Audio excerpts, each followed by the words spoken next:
So, hi, and thank you so much for taking the time to do this interview. How are you doing, and how have you been during this crazy year? Yeah. First of all, thanks for having me and for the interest in Canto. Yeah, on a today basis, I'm doing very good. And I think the pandemic, with all the downsides to it, at least for Canto, opened the opportunity to really work on an album like very extensively, without any pressure of, oh, we have to release the album on that date because 1 week later the tour starts. But that's basically it with the advantages. The rest is more or less disadvantages, with all the missed festivals and not playing live and not meeting people. That's the way it is. Yeah, well, let's talk about more positive things then, I guess. So, your new record, To the Power of Eight, is going to be released in some weeks. How are you feeling about the approaching release? Yeah, it's always an exciting time between when the album itself, the recordings are finished, and the album is officially released, because then it's a little bit like a private time with our own music. So this is the state we're currently in. And I personally really like listening to it still on a daily basis. And I think the band can be very proud of the album, and I'm really excited how the fans will react once they get to listen to the complete album. The record is called To the Power of Eight, and coincidentally, it's also your eighth album. I was wondering if you guys came up with the title first before starting to write new music. Oh, I cannot remember 100% exactly, but very early at least. I think perhaps the first ideas were already in our mind, but Canto never had, with one exception of our concept album Voices of Fire, we never had that really super deep meaning in the album title. It is more about um, creating a word and creating a cover around it, a picture around it, but the actual message lies more in the music and in the songs, and not so much in the title. The reason why I was asking is also because your previous lead vocalist Sly joined again for this album, and I was wondering if it was kind of maybe symbolic for you to have an eighth singer in the lineup, or seventh singer in the lineup. Yeah. Yeah, it would have been, even if it would have been our seventh or ninth album, it would have been very stupid not to ask him if he wants to join. So that was not part of the concept. Like, oh, it's the eighth album, we need an eighth singer. Who could we ask? No, but Sly, I mean, although he left the band, of course, we are not only bandmates, we are also friends. So for us, he never left, because he's just part of our personal life. And this was also the reason why we joined forces again for a festival in 2019, where he joined us on stage. Then we had the idea to invite him to a guest appearance on our album. Then the pandemic came, and we had way more time and way more creativity coming up while writing songs. And then we all decided together that it's a good idea to write an album for 3 lead singers, because we haven't done that before. How are the reactions from fans? From what I grasped, they were really happy that Sly is singing on the songs you have released before. Yeah, I mean, I can only tell from the internet comments, basically, because, as I said, the face-to-face reactions are not possible. We just don't meet any people. But I think it's clear that Sly's voice had a defining character on how Canto sounds, just as Inga. And Hagen also has a defining sound, but it's of course different, and just came with the 7th album. So the idea of this album was really to show the sweet spots of every singer and put them together in the song, so that everybody can shine the best way, and that it's also an album you are not getting tired listening to, because there are different things happening. That was the idea. And now, obviously, having the three lead vocalists is already quite a big change in comparison to the previous album. What would you say is also a bit different in this album? I mean, we try to do some things differently with every album a little bit. So, for example, you can see that with different cover artworks or artists we have been working on, or different mixing style and different sound, different drum recording style, because we don't want to repeat ourselves. So, because that always happened with Canto. So for me, the biggest change in the 8th album is really the arrangement and composition style for 3 lead singers, because this is not happening so often. perhaps more in rock operas or in something like Avantasia. I'm sure Toby Summit is very used to writing music for different singers, but in a regular band, it's already something special if you have two singers, and now we have three lead singers and five other band members that also sing. So this was the challenge of that album. Is it interesting for you to write music for three singers? Is it something that you maybe would like to do again for some songs in the future? Yeah, for me, it was a dream scenario. I'm very honest about that. It's not about that writing music, let's say, only for Inga or only for Hagen, only for Slide would also be fun. But writing, thinking of an album where you think about, let's say, 10 or 11 songs or 12, and then being able to pick the perfect singer for the perfect sound you want to create. I mean, it's a dream for every composer, deciding I want to have growl records, so vocals. So just let's take Hagen. Now I need some hard rock vibes. Oh, we have Sly. Oh, this should be a real powerful female voice. Hey, let's ask Inga. So it's a jackpot for a composer, of course. Now you are listed in a lineup as lower Rakataka vocals, but that immediately kind of brought me the question. I've been always really interested to know more about your songwriting, and I was wondering if you kind of plan who is singing what very carefully, like when you sing either Rakataka or like Bom Bom Bom or whatever. Is that something you actually experiment with? And do you also write lyrics for that, maybe? Yeah, good question. So there are several answers to it. So first of all, who is singing what in terms of vocal range? Or of course, after 15 years, we know that. So our bass singer is singing the lowest voice, and then my voice is coming, and then Ross' voice, and Jan somewhere in between. And the syllables are often synced. So if one singer sings run-a-dun, then the other singer also sings run-a-dun, so it gets more powerful. And it feels quite natural for us. I do not experiment too much with it, but it really comes when songwriting. I have a feel which syllables make sense, and then we do not change so much. Sometimes we change small parts when the lyrics are written and the lyrics end on a big O or A. Then of course we adjust the syllables there, but basically it comes from out of nowhere. I don't know. It's more the initial inspiration and not so much experimentation.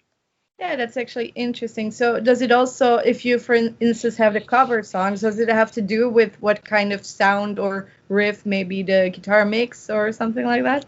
Absolutely. So there are two approaches for cover songs. One is where we really try to take the original riff or composition and try to match it just with voices. So for example, with Master of Puppets or with Thunderstruck now, and also Raise Your Horns. And then there are songs where you more have like the song, the original song, and want to take the spirit or the mood and transport it into our world. So for example, the Iron Maiden cover on this album, and also Fear of the Dark, some albums before, was more that we take the composition, but we transform it to a little bit more vocal style. And both approaches really are fun. I think for the fans, it doesn't make so much difference because they just love the original and they like Canto when they come to a concert. So the combination is what's really interesting for them. Speaking of shows, that's also something I've been always wondering. How difficult is it for you guys to also stay in sync? I mean, obviously you're professionals, so it shouldn't be, but I think that with a cappella, it's so easy to hear when there's a mistake, for instance. Yeah, that's true. Yeah, I mean, biggest part here really come to the drummer. So in our part, the drummer is not only giving the rhythm, but he's really holding the band together. That's a huge job. We all play with in-ear monitoring, and we all have a click track and also a lead piano, which gives the chords so that we all stay in the same pitch. And actually, the drummer has to play to a backing track consisting out of piano and click, making it sound like metal, and at the same time dealing with 7 singers that do something crazy all the time. So yeah, but with 300 gigs that we played, of course, there's some routine at one point, and now it just feels natural, and we don't have to think so much. Yeah. If you look back to your first show ever, is that an experience you're proud of, or was that a struggle for you guys somehow? Yeah, of course, it was a struggle in terms of that we were very excited. I mean, we all played in metal bands before, but it was very easy to spot that with Van Canto is something special because there was so much more interest from bookers and everybody was somehow interested. And our first gig was at a festival in front of more than 2,000 people. And we did not have the chance to practice everything in such a situation. So of course we were completely overwhelmed. We were completely out of breath. We had several technical problems, and we thought this was a mess, and the people just freaked out. So then we noticed, okay, this band has something special. Let's work on it to make it more professional. And it only took us, I think, 4 gigs, and the 5th gig already was opening for Nightwish in front of 10,000 people. So by then we had to manage to make it a little bit more professional, I guess. Yeah, that's good to hear. Anyway, going back to the new album, I was wondering when you went to the studio, did the pandemic have an effect on that, or is that something you already kind of always have done separately? Yeah, it was not so much different because when we recorded drums, that's the only point in the production where we have to go to an external studio because my studio is very good for vocal recordings, but not big enough for drums.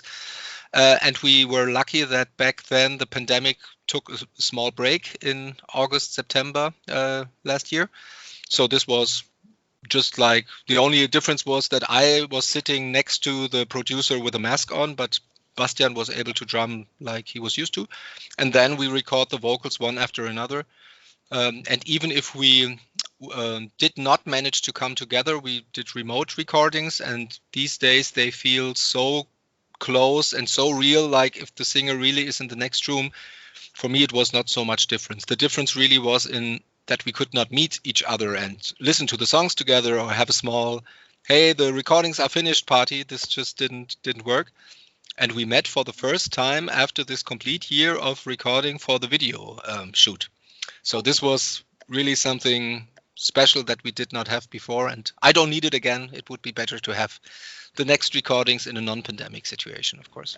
Now, when you record an album, this album, for instance, how do you guys usually go about it? Like, a lot of bands obviously start with drums and bass, but you have the drummer, of course, and bass vocals. But what do you guys start with?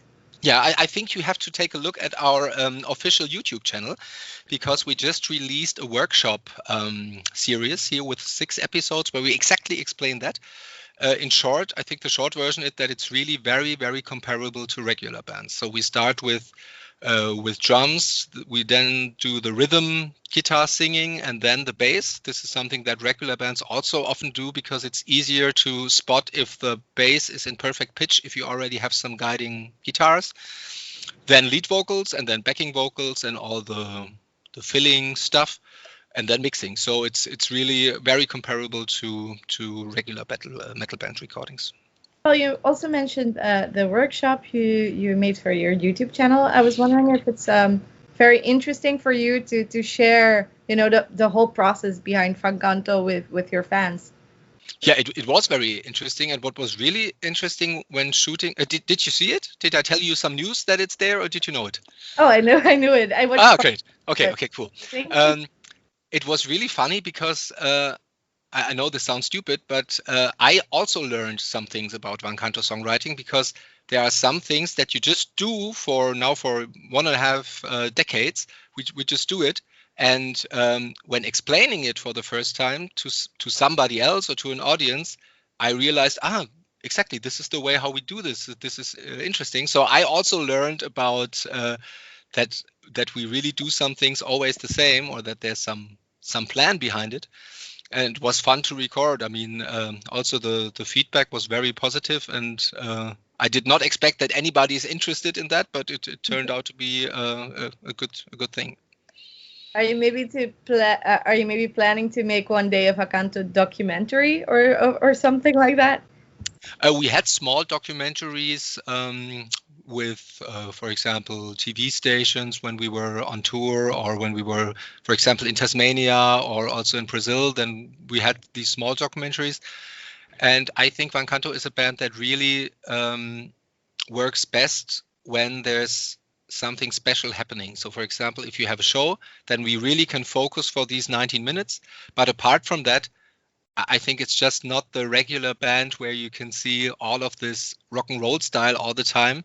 But it's really that there are many band members who like their private time. And so we, at one point, we decided that it's not the best idea to do Van Canto video documentation because it's just not interesting enough, perhaps. And we focus on the music side of things then. Now let's talk a little bit about the original songs that you made. What are the lyrics about? What are some of the themes that you talk about on the record? I'm assuming that this time it's not an album that has a bigger concept like Yeah, exactly. Voices of Fire was the only concept album. The last album before that, Trust in Rust, was the first album where we really split the songwriting effort between the members. So there was also no concept. And for this album, it's again the major topic of all Van Canto songs, which is like positive thinking and believing in yourself. It's more or less motivational lyrics that are not too spot on a specific topic. So we don't have any political messages or something like that. It's really why we call ourselves hero metal. The idea was that the listener should feel like a hero when he listens to the lyrics because he feels empowered, and this is the guiding subject. Do you feel like, especially during this whole year, that kind of aspect of your band got a different meaning, maybe, that you tried to focus on so much positivity with your music? I love it that you ask. I think so, yes. And we had talks about that too, because there were times where it felt a little bit, okay, I have the feeling that I wrote this lyric already before. And then the fifth album, and it felt a little bit like, okay, the people know what we think and that we want to make them feel like a hero. So it felt a little bit repetitive because then we did that concept album. But this time it really felt fresh to do this motivational topic. And I think it's because of the pandemic, because there was so much insecurity around, and also on a private level you were so isolated and just see your friends by Zooming with them or having a phone call. So this time it really felt natural to have that uplifting topics in the songs again. I don't want to say that we need another pandemic to write good lyrics, but at least this time this played out quite well. Yeah, let's not hope for another pandemic, but I'm sure you'll get a lot of inspiration from this year in the future anyway. So yeah, or hopefully we forget about the details and just look back. Oh, do you remember, when was it? 2020? I don't know, this crazy pandemic, and we all laugh about it. That would be my desired outcome, but I can't tell. I don't know. Yeah. Anyway, I believe this is also the first time that you guys are covering a death metal song. Yes. Your horns. Where did the idea come from to do that song? Yeah, basically when the covers are selected for Van Canto in the context of an album, also that they fit the rest of the album. So of course we had 3 lead singers, so we wanted to do covers that show each lead singer's sweet spots, so to say. And the problem with Hagen is that he has several sweet spots in the very low register and the very high one, so we had to pick 2. But this was the idea. If we have Slyback on the album with that more hard rockish medium range, then of course it's even better if you can show the other singer in a specific range. And Amon Amarth's Raise Your Horns actually is a great song. So there are many bands around that have a special type of singing, but it's still something different to really write smash hits.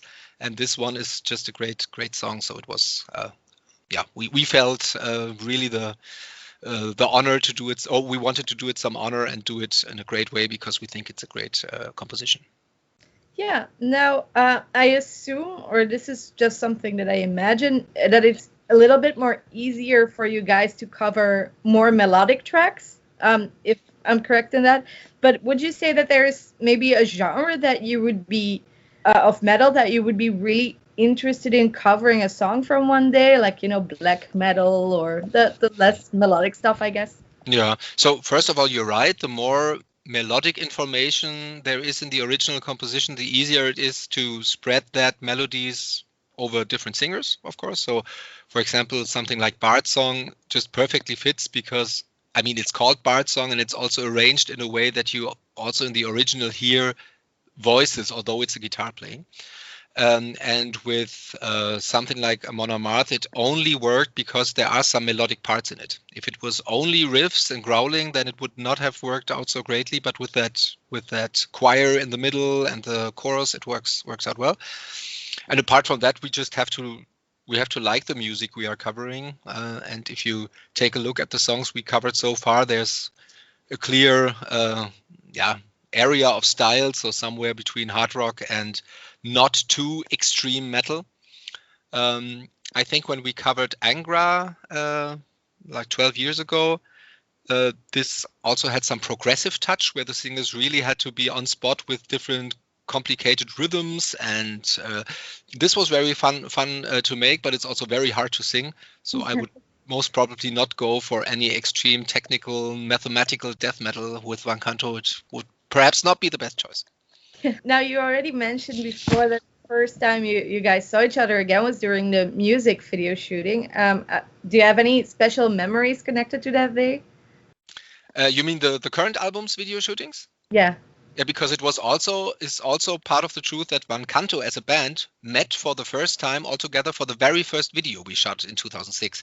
So we started more as a project, like I'm recording singers that are my friends but not necessarily know each other, and then it sounded great and we decided to do a video. So it was, now talking about it, it was actually a revival of that very first get together of Van Canto at a video shoot. But no, this time the video shoot was really an organization overkill because we had to do so many tests and we had to write so many documents and we had to plan the exact time when which crew member comes to the set and when he leaves the set, and we had to document it. So there was just not enough time to really, let's say, enjoy it. The enjoyable part were when we just were on stage and it felt like what we can do best, perform our music. But this was only a small part of the day, of course, and the rest was organization overkill. I don't want this to be the regular style of shooting videos. Was that for you the closest you've been to performing on a stage during the music video? Yeah, exactly. So in the last gig was in September 2019. And since then, the only thing that felt like playing live a little bit was the video shooting. And it was also intended to be that way because we thought the Van Canto fans perhaps also miss live concerts, not only from Van Canto, but also from Van Canto. So we thought it's good to have that stage scenery in the videos as well. Now, there have been a lot of people experimenting kind of with live streams. Is that something you guys were also maybe interested in? Yeah, we were offered or asked if we want to do something because actually the location where we shot the videos, they were also capable of live streaming everything. But I personally think that the feeling of Van Canto live also comes with breaking with the expectation that this is an a cappella band and it will be like bum bum bum, and then we get on stage and it's really loud. And if you have a live stream, this loudness effect is not there because everybody can just listen to it in his desired volume. And then for me, it's more like comparable to an album recording. And so I think it's just not the right. There are bands that fit better into a live streaming event, especially bands with great musical skills on various instruments or with great visual show elements or something. I think Van Canto, the best way you listen to it is listening to an album. If you want to see it for your own, then take a look at the music videos. And if you really want to experience it, then you go to a live show. And perhaps I'm old-fashioned, but we like to keep it that way. Now, I'm not sure how the situation right now is in Germany, but in many countries, it's looking like gigs are maybe going to happen again during the autumn.